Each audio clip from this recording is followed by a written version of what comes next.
सिर्फ 21 दिन और आरआरबी एनटीपीसी का एग्जाम। अगर आप अभी भी कंफ्यूज हो कि क्या पढ़े और कैसे पढ़े, तो ये वीडियो आपको लास्ट 21 डेज का एग्जैक्ट रोड मैप देने वाली है, जो आपको सिलेक्शन तक ले जा सकती है। तो hello everyone, welcome back to my YouTube channel. RRB NTPC 2026 का एग्जाम 7 मई से स्टार्ट हो रहा है और अब हमारे पास सिर्फ लास्ट 21 डेज बचे हैं। तो आज मैं आपके लिए लेकर आई हूं एक परफेक्ट 21 डेज स्ट्रेटेजी जो कंप्लीटली एग्जाम पैटर्न और प्रीवियस ईयर एनालिसिस पर बेस्ड है। सबसे पहले एग्जाम पैटर्न क्लियर कर लेते हैं। आरआरबी एनटीपीसी सीबीटी 1 में टोटल 100 क्वेश्चन आते हैं, जो कि जनरल अवेयरनेस यानी जीके जीएस से 40 क्वेश्चन होते हैं और मैथ से 30 क्वेश्चन, रीजनिंग से 30 क्वेश्चन। और सबसे इंपॉर्टेंट बात, जीए यानी जनरल अवेयरनेस जीके जीएस से सबसे ज्यादा स्कोर भी आ सकते हैं और ये सबसे ज्यादा रिस्की सब्जेक्ट भी है, क्योंकि या तो ऑप्शन सही होंगे यानी कि आपको आते होंगे इसका आंसर, या तो नहीं आते होंगे। तो अब ये 21 डेज को हम लोग अलग अलग फेज में डिवाइड करने वाले हैं। तो फेज 1 यानी कि डे 1 से डे 7, जिसमें आपको फोकस करना है, अपने कॉन्सेप्ट क्लियर करना है, अपने कॉन्सेप्ट क्लैरिटी पर फोकस करना है, इंपॉर्टेंट टॉपिक्स रिवीजन करना है। जैसे कि मैथ्स में percentage, ratio, SI, CI, time and work, time and distance, ये इंपॉर्टेंट टॉपिक्स है आरआरबी एनटीपीसी के एग्जाम पर्सपेक्टिव से।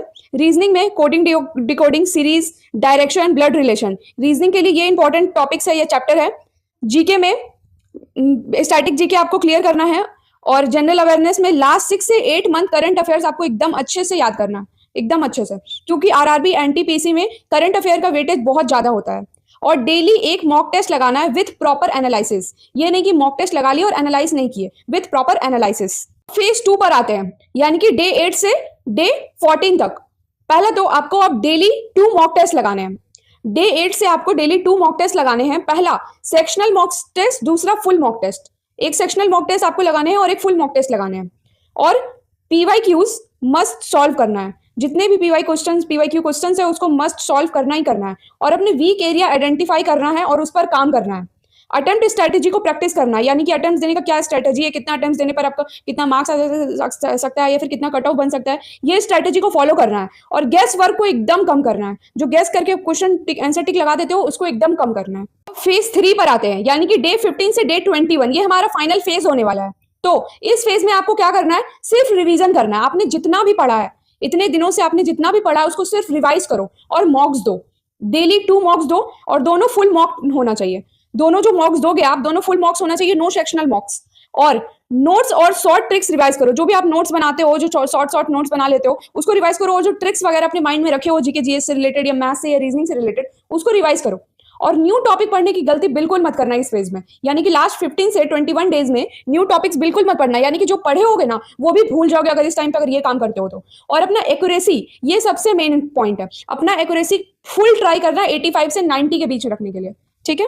अब मैं आपको सब्जेक्ट वाइज कुछ टिप्स देना चाहती हूँ, जैसे कि जनरल अवेयरनेस, यानी जनरल अवेयरनेस का वेटेज सबसे ज्यादा है। सबसे ज्यादा क्वेश्चन जनरल अवेयरनेस से आता है, यानी कि 40 क्वेश्चन आते हैं। बाकी मैथ्स और रीजनिंग से 30 क्वेश्चन आते हैं, यानी कि आपको जनरल अवेयरनेस में ज्यादा ध्यान देना पड़ेगा, क्योंकि जनरल अवेयरनेस का वेटेज ज्यादा है। तो जनरल अवेयरनेस का गेम चेंजर क्या होता है पता है? पहला तो 6 से 8 मंथ करंट अफेयर्स। आपको जनरल अवेयरनेस में क्या क्या करना है पहला तो नोट करो। 6 से 8 मंथ करंट अफेयर्स करो। और स्टैटिक जीके में पॉलिटी फर्स्ट में रखो, हिस्ट्री फर्स्ट में रखो, ज्योग्राफी फर्स्ट में रखो, बायोलॉजी, फिजिक्स, केमिस्ट्री, इतना चीज आपको करना ही करना है। और डेली रिवीजन कंपलसरी है, ये सिलेक्शन डिसाइड करेगा आपका। अगर आप रिवीजन नहीं करते हो तो आपका बहुत मुश्किल है, क्योंकि रिवीजन नहीं करोगे तो जो आपने पहले पढ़ा है वो भी भूल जाओगे। तो ये आपका सिलेक्शन डिसाइड करेगा। इसीलिए ये जो मैं जनरल अवेयरनेस के मेन टॉपिक्स बोली हूँ, मेन सब्जेक्ट बोली हूँ, उसको एकदम टॉप में रखना। बात करते हैं मैथ्स की। मैथ्स में 30 क्वेश्चन आते हैं, यानी कि जनरल अवेयरनेस से 10 क्वेश्चन कम आते हैं मैथ्स में। तो मैथ्स में आपको क्या करना है, जितने भी फॉर्मूला आप याद किए हो मैथ्स के लिए, उसको आपको अच्छे से रिवाइज करना है। जितनी भी शॉर्टकट रिवीजन है, मतलब शॉर्टकट रिवीजन मेथड है, उसको फॉलो करना है कि कैसे आप कम समय में ज्यादा क्वेश्चन सॉल्व कर सकते हो। शॉर्टकट रिवीजन मेथड को फॉलो करना है। और इजी और मॉडरेट क्वेश्चन पे ज्यादा फोकस करना, कि जो इजी क्वेश्चन है, मॉडरेट क्वेश्चन है, उसको एकदम फोकस करना।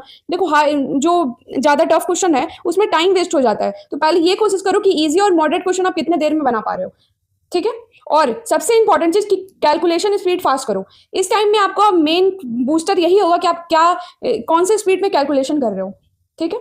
अब बात करते हैं रीजनिंग की। रीजनिंग में भी मैथ्स के जैसा ठीक 30 क्वेश्चन ही आते हैं। रीजनिंग में आपको क्या करना है, puzzle, seating arrangement daily practice करो।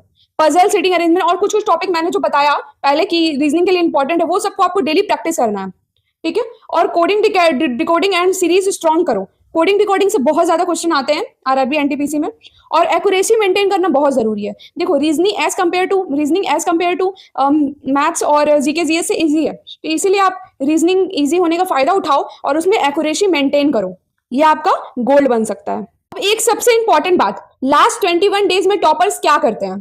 तो देखो, टॉपर्स लास्ट 21 डेज में डेली मॉक टेस्ट देते हैं, हर मिस्टेक को एनालाइज करते हैं और सेम मिस्टेक दोबारा रिपीट नहीं करते। ये 3 फॉर्मूला आप याद रखो। पहला कि डेली मॉक टेस्ट देना है, हर मिस्टेक को एनालाइज करना है और जो मिस्टेक किए हो उसको दोबारा रिपीट नहीं करना है। ये डिफरेंस क्रिएट करता है सिलेक्शन और रिजेक्शन के बीच।